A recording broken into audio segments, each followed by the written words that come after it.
देखिए, ये वही मोहम्मद गोरी है जिसको पृथ्वीराज चौहान ने 17 बार युद्ध में धूल चटाया था। जैसे ही उसका संख्या बढ़ता है वहाँ हिंदू बेचारा हो जाता है। कश्मीरी पंडितों को भगाने के लिए ये पाकिस्तान और ये बांग्लादेश से नहीं आए। अगर मुस्लिम देशभक्त होता तो ये पाकिस्तान और ये बांग्लादेश क्यों बनता फिर? अगर हिंदू हिंदू का पैर न खींचे तो वो अंगद का पैर हो जाएगा। जय हिंद।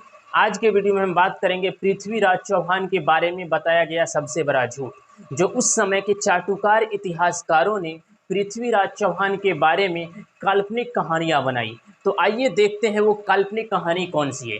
देखिए, ये है राजस्थान, जहां पृथ्वीराज चौहान राजस्थान के शासक थे, और यहाँ जयचंद ये हरियाणा के शासक था, और मोहम्मद गोरी जो था वो इस समय का अफगानिस्तान यहाँ के वो शासक था। तो मोहम्मद गोरी की नज़र ये राजस्थान पे टिका हुआ था, इसलिए वो मोहम्मद गोरी बार बार भारत पे आक्रमण करता था।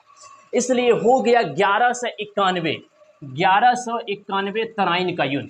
तराइन का युद्ध हुआ 1191 में, जिसमें मोहम्मद गोरी और पृथ्वीराज चौहान के बीच युद्ध हुआ। जिसमें क्या हुआ कि पृथ्वीराज चौहान जीत गए और मोहम्मद गोरी हार गए। पृथ्वीराज चौहान जीत गए और मोहम्मद गोरी हार गए। मोहम्मद गोरी को युद्ध में हराने के बाद पृथ्वीराज चौहान मोहम्मद गोरी को बंदी बना लिए और कुछ देर के बाद उसको जीवन दान दे के फिर से अफगानिस्तान भेज दिए। उसके बाद 1192 में मामला थोड़ा उलट पुलट हो गया। हुआ ये कि ये यहाँ जो है जयचंद, और जयचंद की जो बेटी थी उसका नाम था संयोगिता। तो जयचंद की जो बेटी थी संयोगिता, ये पृथ्वीराज चौहान से प्रेम करती थी, और पृथ्वीराज चौहान ये भी जयचंद की बेटी संयोगिता से प्रेम करता था। और ये संयोगिता भी चाहती थी कि पृथ्वीराज चौहान से इसका विवाह हो, और पृथ्वीराज चौहान भी चाहते थे कि इसकी शादी संयोगिता से हो। लेकिन पता नहीं जयचंद को किस बात की ईगो था, वो अपने आप में ठगा हुआ महसूस कर रहा था। इसलिए उसका कहना था कि हम अपनी बेटी संयोगिता का शादी पृथ्वीराज चौहान से नहीं करेंगे, भले ही हम किसी और से कर दें। लेकिन अरे भाई, लड़की है, हर लड़की चाहती है कि हमको अच्छा पति मिले, और पृथ्वीराज चौहान एक योग्य शासक थे, बहुत अच्छा शासक थे, और चौहान वंश भी इसका जबरदस्त था। इसलिए संयोगिता पृथ्वीराज चौहान से शादी करना चाहती थी। इसलिए उस टाइम क्या होता था, स्वयंवर होता था। स्वयंवर में राजा राजकुमार सब आता था, और उसको जो लड़की होती थी वो बरमाला पहनाती थी। तो क्या किया ये जयचंद, पृथ्वीराज चौहान को अपमान करने के लिए पृथ्वीराज चौहान को ये जयचंद बुलाया ही नहीं। और नहीं बुलाया तो क्या हुआ, राजा आए, राजकुमार आए, और जहाँ पे गार्ड होता है वहाँ पे पृथ्वीराज चौहान का प्रतिमा जयचंद लगवा दिया। तो संयोगिता क्या किया, जितने भी राजा एवं राजकुमार आया था किसी को पसंद नहीं किया, और वो माला जो था बरमाला, वो संयोगिता पृथ्वीराज चौहान जो गार्ड के रूप में उसकी प्रतिमा था उसको जाके पहना दिया। और इधर संयोगिता अपना प्रेम पत्र पृथ्वीराज चौहान को भेजवा दिए थे कि हमारी शादी हो रही। इसलिए पृथ्वीराज चौहान भी निकाले घोड़ा चल दिए, और कहाँ पहुँचे, सीधे यहाँ स्वयंवर में, संयोगिता के स्वयंवर में सीधे पहुँच गए, और वहाँ से संयोगिता को उठाए और चल दिए। यहाँ पे जो है जयचंद को डबल बेइज्जती हो गई। डबल बेइज्जती ये हुई कि संयोगिता उससे शादी कर ली जिससे वो जयचंद नहीं चाहता था, और दूसरा कि ये संयोगिता को स्वयंवर में से उठा लिया। इसलिए जयचंद को ये रास नहीं आया, और जयचंद ये क्या किया, ये मोहम्मद गोरी से जाके मिल गया। और मोहम्मद गोरी को तो ऑलरेडी नज़र ये राजस्थान पे था ही, पृथ्वीराज चौहान पे, और ये मिल गया। तो जयचंद जो मिल गया उससे जाके, तो इससे ये फ़ायदा नहीं हुआ कि ये जयचंद बहुत बड़ा शासक था।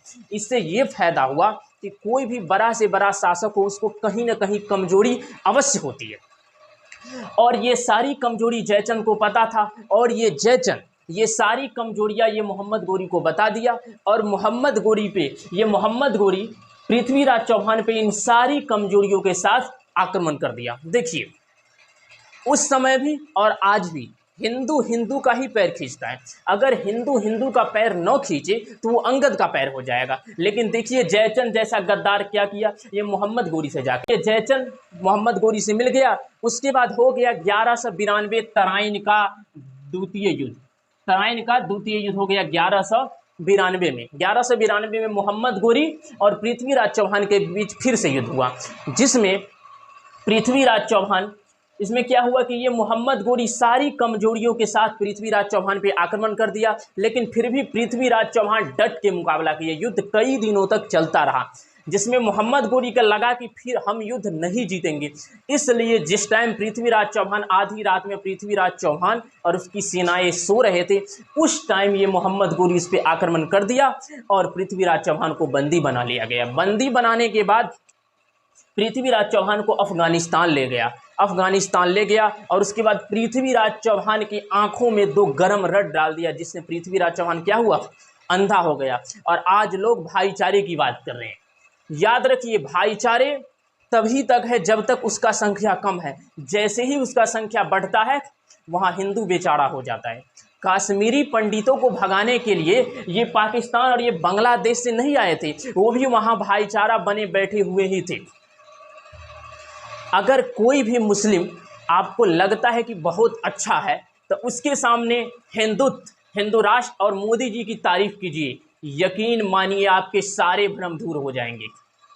बहुत लोग कहते हैं कि मुस्लिम देशभक्त होता है। अच्छा, ये बात बताइए, अगर मुस्लिम देशभक्त होता तो ये पाकिस्तान और ये बांग्लादेश क्यों बनता फिर?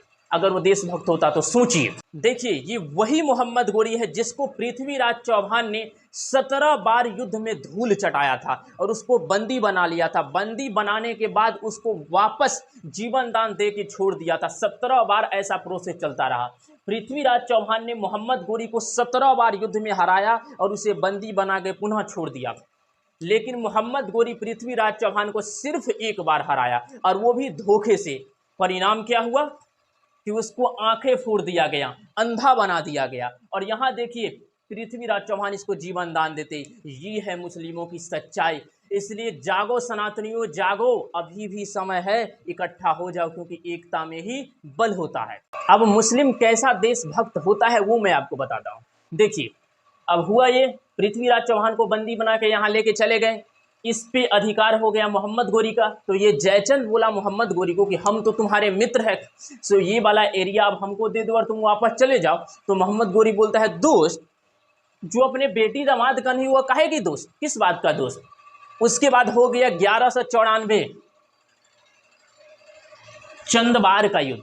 1194 हुआ चंदबार का युद्ध। चंदबार का युद्ध ये जयचंद और मोहम्मद गोरी के बीच चंदबार का युद्ध हुआ, जिसमें क्या हुआ, जयचंद को काट दिया गया। जयचंद की कहानी यहीं पे खत्म हो गया। लेकिन पृथ्वीराज चौहान की आंख अंधा हो चुका था, लेकिन फिर भी पृथ्वीराज चौहान ने अंधा होते हुए ही मोहम्मद गोरी को मौत के घाट उतार दिए।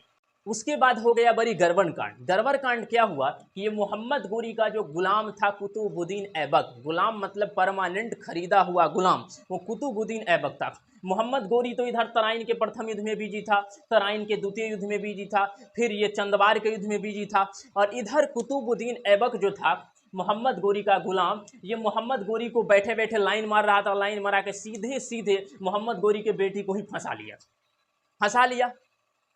ये बात पता चला मोहम्मद गोरी को। मोहम्मद गोरी निकाला तलवार, साले को बर्बाद कर देंगे। लेकिन उसकी जो बेटी थी, मोहम्मद गोरी की जो बेटी थी, वो बोला पगला गए का, यहाँ देखिए प्यारे के चक्कर में ये दोनों के दोनों मरा गए, आप भी मरा जाइएगा, हम इसी से शादी करेंगे। अब क्या करे बेचारा, तो मोहम्मद गोरी ने अपना गुलाम कुतुबुद्दीन ऐबक से अपनी बेटी को शादी करवा दिया। शादी तो करवा दिया, अब गुलाम मतलब परमानेंट खरीदा हुआ गुलाम, उसके पास तो रहने के लिए भी घर नहीं था। अब जाएगा तो कहाँ जाएगा? तो ये मोहम्मद गोरी अपना जीते हुए ये सारा एरिया अपना गुलाम कुतुबुद्दीन ऐबक को दे दिया। वहीं से गुलाम वंश की स्थापना हुई।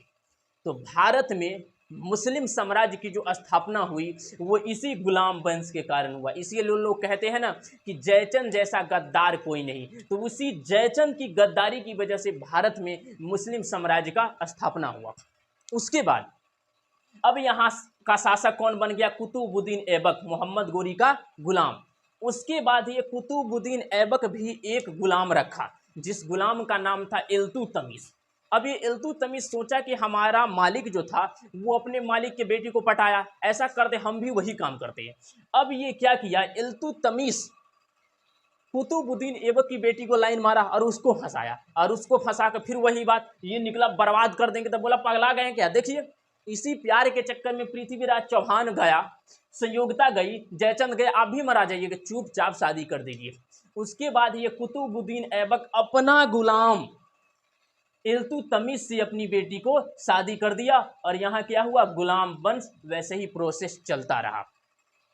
ये है मुस्लिमों की देशभक्ति। जो अपने खुद मालिक का नहीं हुआ वह उससे हम भाईचारे की उम्मीद लगाए बैठे हैं। इसलिए गर्व से कहो हम हिंदू हैं।